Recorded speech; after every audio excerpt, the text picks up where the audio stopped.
Hi friends, എല്ലാവർക്കും ശോഭഫിന്റെ പുതിയൊരു എപ്പിസോഡിലേക്ക് സ്വാഗതം.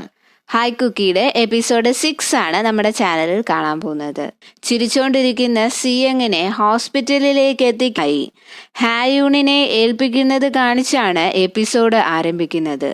ചേച്ചിക്ക് എന്താണ് പറ്റിയത്, നീ ഹോസ്പിറ്റലിലേക്ക് വരുന്നില്ലേ എന്നൊക്കെ അവൻ തിരക്കുന്നതും അതെല്ലാം പിന്നെ പറയാം, ചേച്ചി കണ്ണു തുറന്നാൽ പറയാനായി ഹായൂണിനോട് എന്തോ ഒന്ന് പറഞ്ഞേൽപ്പിക്കുന്നുണ്ട്. അതിനുശേഷം അവൾ നേരെ ചെന്ന് ചെന്നിനോട് കാഫറ്റീരിയയിലല്ല ലോണ്ടറി റൂമിലാണ് കുക്കി ഉണ്ടാക്കുന്നത്, ആ കുക്കിയുടെ പോളിസിയും അത് ആരൊക്കെയാണ് ഉണ്ടാക്കുന്നത്, റെഗുലർ കസ്റ്റമേഴ്സ് ആരൊക്കെയാണ് എന്നതിനെ കുറിച്ചുള്ള എല്ലാ ഡീറ്റെയിൽസും ഞാൻ തരാം. കുറച്ചു കഴിഞ്ഞ് ഫോൺ വിളിക്കുന്ന സമയം ലോണ്ടറി റൂമിലേക്ക് വരാനായി ആവശ്യപ്പെട്ട് അവൾ അവിടെ നിന്ന് പോകും. ചെൻ കൂളായി ക്ലാസ്സിലേക്ക് പഠിപ്പിക്കാനായി ചെല്ലുന്നുണ്ട്. അന്നേരം മിന്യങ് അവളുടെ കയ്യിലെ ഡോക്യുമെന്റ്സ് എല്ലാം ചെന്നിന് അയച്ചു കൊടുക്കും. ചെൻ ഇവിടെ സെൽഫ് ഇൻട്രൊഡക്ഷനെ പറ്റി ക്ലാസ് എടുത്തോണ്ടിരിക്കുകയാണ്. ജോ വളരെ കോൺഫിഡൻസോടെ എനിക്കിതൊക്കെ അറിയാമെന്ന മട്ടിൽ പറയുന്നതും അയാൾ അത് പുച്ഛിച്ചു വിടും. അവിടുന്ന് കെട്ടിയത് ചീഫ് ആന്റിയെ വിളിച്ച് പിന്നെയും കുക്കി ഉണ്ടാക്കാനായുള്ള ഇൻസ്ട്രക്ഷൻസ് കൊടുക്കും. മിന്യങ് എന്ത് വേണമെങ്കിലും ചെയ്യാനുള്ള ചാൻസ് ഉണ്ട്, അതുകൊണ്ട് കുറച്ചു കാലത്തേക്ക് ഇത് നിർത്തി വെക്കുന്നതാണ് നല്ലതെന്ന് പറയുന്നത് കേട്ട് അതെല്ലാം ജെയിൻ നോക്കിക്കൊള്ളും എന്നാണ് ചീഫ് പറയുന്നത്. ജെയിൻ എന്നത് കുക്കി ഉണ്ടാക്കുന്ന ആളാണ്, അയാളെയും അവിടെ തന്നെയാണ് താമസിപ്പിച്ചിരിക്കുന്നത്. ഇവിടെ മിന്യങ് എല്ലാ ഡോക്യുമെന്റ്സും ചെന്നിന് അയച്ചു കൊടുത്ത ശേഷം ലോണ്ടറി റൂമിലേക്ക് പോകാനിറങ്ങുന്നതും ഇന്നു തന്നെ കുക്കി ഉണ്ടാക്കുന്നത് റീസ്റ്റാർട്ട് ചെയ്യണം എന്ന മെസ്സേജ് ആന്റി അവൾക്ക് അയക്കുന്നുണ്ട്. അവിടെ നിന്ന് കട്ട് ചെയ്ത് ക്ലാസ് റൂം കാണിക്കുന്നതും ഇങ്ങനെയുള്ള സെൽഫ് ഇൻട്രൊഡക്ഷൻ കൊണ്ട് ഒരിക്കലും ഒരു ഇന്റർവ്യൂ ബോർഡിനെ ഇംപ്രസ് ചെയ്യാൻ പറ്റില്ല, അതിന് കള്ളം പറഞ്ഞാലും തെറ്റില്ല എന്ന് പറയുന്നത് കേട്ട് ഇയാളൊക്കെയാണോ ഒരു സാർ എന്ന് ജോ ചെന്നിനെ പറ്റി പിറുപിറുക്കുന്നുണ്ട്. അന്നേരം മിന്യങ്ങിന്റെ കോള് വരുന്നത് അറ്റൻഡ് ചെയ്യാനായി പുറത്തേക്ക് പോകുന്നതും ആ കുക്കിയുമായി ബന്ധപ്പെട്ട എല്ലാ ഡോക്യുമെന്റ്സും അവൾ അയാൾക്ക് അയച്ചു കൊടുത്തിട്ടുണ്ടാകും. ഹൈ കുക്കി എന്നത് ഒരു നോർമൽ കുക്കി അല്ല, അതിന്റെ ഒരു ബൈറ്റ് എടുത്താൽ പഠിക്കാനും ഫോക്കസ് ചെയ്യാനും ഹെൽപ്പ് ചെയ്യും. അതിന്റെ ഹാഫ് കഴിച്ചാൽ നമ്മുടെ മൂഡ് ചേഞ്ച് ആകും, മുഴുവനും കഴിച്ചാൽ നമ്മുടെ ആഗ്രഹം സാധിക്കും. അത് കഴിച്ചാൽ പിന്നെ നമ്മളെ കൊണ്ട് സാധിക്കാത്തതായി ഒന്നും തന്നെ ഇല്ല. ഷിന്നാണ് ഇതിലേക്ക് പുതുതായി വന്ന സ്റ്റാഫ്. അവന്റെ ഇൻഫ്ലുവൻസ് വെച്ച് CCTVയുടെ കൺട്രോള് അവന്റെ കയ്യിലാണ്. ഡെലിവറി ചെയ്യുന്നത് ആന്റിയും. ലീഡറിനെ ചീഫ് എന്നാണ് വിളിക്കുന്നത്. അയാളുടെ പേരോ വയസ്സോ അപ്പിയറൻസോ ഒന്നും അറിയില്ല. ആന്റിയുമായി മാത്രമാണ് ഡയറക്റ്റ് കോണ്ടാക്ട് ഉള്ളത്. ഫോണിൽ കൂടി കേൾക്കുന്നത് ഡിജിറ്റലി മാറ്റം വരുത്തിയ ശബ്ദമായതുകൊണ്ട് അയാളുടെ ഒറിജിനൽ സൗണ്ടും ആരും ഇതുവരെ കേട്ടിട്ടില്ല. ഇതൊക്കെ വായിച്ച് ചെൻ ഒരുപാട് ഹാപ്പിയാകും. അവളിപ്പോൾ ലോണ്ടറി റൂമിലേക്ക് പോവുകയാണ്. പെട്ടെന്ന് തന്നെ മറ്റു പോലീസുകാരെ കൂടി കൂട്ടി അങ്ങോട്ടേക്ക് വരാനായാണ് അയാളെ കോൾ ചെയ്യുന്നത്.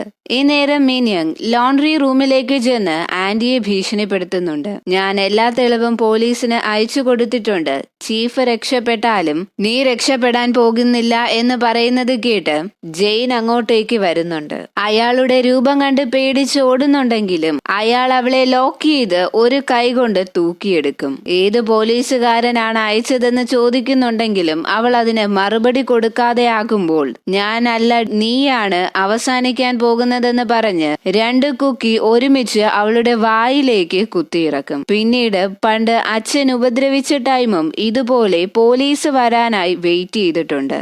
അന്നും അവര് വന്നില്ല. അതുപോലെ തന്നെ അവളെ രക്ഷിക്കാനായി ഇന്നും ആരും അങ്ങോട്ടേക്ക് വരില്ല.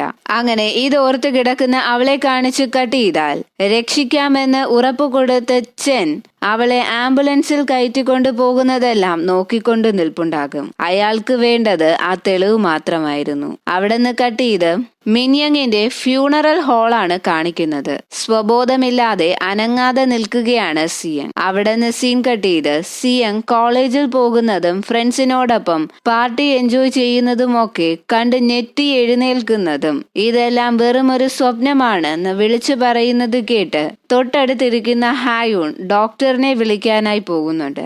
ഒന്ന് റിക്കവർ ആകുന്നതും അവൾ പെട്ടെന്ന് തന്നെ അനിയത്തിയെ രക്ഷിക്കാനായി അവിടെ നിന്ന് പോകാൻ ശ്രമിക്കുന്ന അന്നേരം അന്നേരം തൊട്ടു മുന്നിലൂടെ അനിയത്തിയെ കൊണ്ടുപോകുന്നത് കണ്ട് കാണുന്നത് സ്വപ്നമാണോ യാഥാർത്ഥ്യമാണോ എന്ന് വിശ്വസിക്കാൻ പറ്റാതെ കൺഫ്യൂഷനിലാകും. ഹായൂണും മിൻയങ്ങിനെ എന്താണ് പറ്റിയതെന്നറിയാതെ തൊട്ടടുത്ത് നിൽപ്പുണ്ടാകും. ഇവിടെ മിൻയങ്ങിന് അപകടം പറ്റിയെന്ന് ക്ലാസ്മേറ്റ്സ് അറിയുന്നുണ്ടെങ്കിലും പക്ഷെ ശരിക്കും എന്താണ് സംഭവിച്ചതെന്നറിയാതെ ജോ ഷിന്നിനോട് സൂജിങ്ങിനെ പോലെ ചിരിച്ചുകൊണ്ടാണ് അവൾ കിടന്നിരുന്നത്, ശരിക്കും അവൾക്ക് എന്താണ് പറ്റിയതെന്ന് ചോദിക്കും.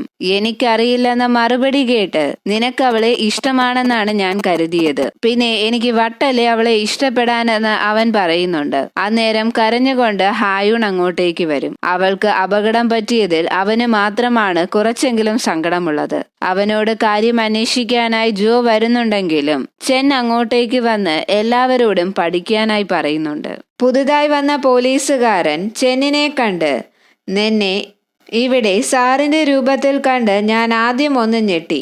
സസ്പെൻഷനിലായിട്ടും നിന്റെ കേസ് അന്വേഷണം ഒന്നും നിർത്തിയില്ലേ? ഏജൻസിയിൽ നിന്നും എന്നെ മാത്രമാണ് ഇങ്ങോട്ടേക്ക് കേസ് അന്വേഷിക്കാനായി പറഞ്ഞയച്ചത്. നീ ഇത്രയും കഷ്ടപ്പെടണമെങ്കിൽ എന്തെങ്കിലും ഒരു കാര്യം കാണുമല്ലോ എന്ന് ചോദിക്കുന്നുണ്ടെങ്കിലും ചെൻ അതിനൊന്നും മറുപടി കൊടുക്കുന്നില്ല. മിൻയങ്ങിനെ കാണാനായി ആ പുതുതായി വന്ന ഓഫീസർ പോകുന്നുണ്ടെന്നറിഞ്ഞ് അയാളോടൊപ്പം ചെല്ലട്ടെ എന്ന് ചോദിക്കുന്നുണ്ട്. ഇവിടെ ഹോസ്പിറ്റൽ കാണിക്കുന്നതും ഇനി അവൾ ഒരിക്കലും കോമയിൽ നിന്നും എഴുന്നേൽക്കില്ല, ഇനി അഥവാ കണ്ണു തുറന്നാൽ പോലും എഴുന്നേറ്റ് നടക്കാനുള്ള ചാൻസ് കുറവാണെന്ന് ഡോക്ടേഴ്സ് പറഞ്ഞതോർത്ത് സങ്കടപ്പെട്ടിരിക്കുന്ന സെയിം ടൈമാണ് ആന്റി അങ്ങോട്ടേക്ക് വരുന്നത്.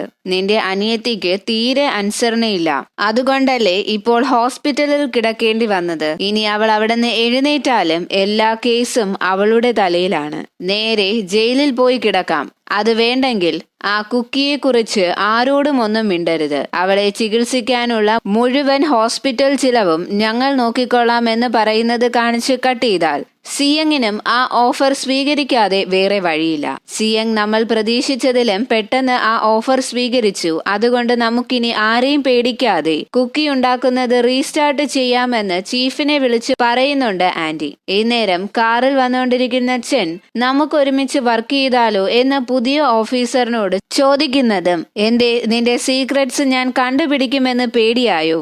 മിൻയങ് എന്തൊക്കെ പേപ്പറാണ് നിനക്ക് അയച്ചു തന്നതെന്ന ചോദ്യം കേട്ട് ചെൻ ഒന്ന് ഞെട്ടുന്നുണ്ട്. ആക്ച്വലി മിൻയങ് ഒരു ഉറപ്പിന് വേണ്ടി പുതിയ ഓഫീസറിനെയും എല്ലാം വിളിച്ച് അറിയിച്ചിട്ടുണ്ടായിരുന്നു. മിൻയങ് നല്ല ബുദ്ധിയുള്ള കുട്ടിയാണ്, പക്ഷെ അവൾ വന്നു പെട്ടത് നമ്മളെ പോലുള്ള പോലീസ് ഓഫീസേഴ്സിന്റെ ഇടയിലായി പോയി. ആക്ച്വലി പുതിയ ഓഫീസർക്ക് ആ കുക്കി ഉണ്ടാക്കുന്ന റെസിപ്പി കിട്ടിയാൽ അത് വെച്ച് കുക്കി ഉണ്ടാക്കി അത് വിറ്റ് പണക്കാരനാകാനുള്ള പ്ലാനാണ്. ചെൻ കാറ് സൈഡിൽ ഒതുക്കി പുതിയ ഓഫീസറിന്റെ തല ഗ്ലാസ്സിൽ ഇടിപ്പിച്ച് കൊല്ലാറാക്കുന്നുണ്ട്.